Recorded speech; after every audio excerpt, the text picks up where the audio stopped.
Bismillahirrahmanirrahim.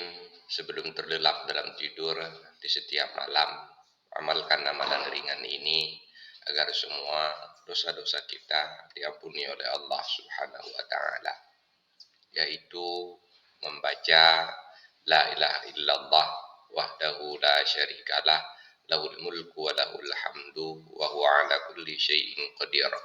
La haula wa la quwata illa billahil aliyyil azim. Subhanallah walhamdulillah wa la ilaha illallah wallahu akbar. Dalam sebuah hadis Rasulullah Shallallahu alaihi wasallam bersabda, "Man siapa saja membaca hina ya'wi ila firashihi, ketika ia tidur di atas tikarnya. Apa yang ia baca? La ilaha illallah wahdahu la syarikalah lahul mulku wa lahul hamdu wa huwa ala kulli syai'in qadir. La haula wa la quwata illa billahil aliyyil azim.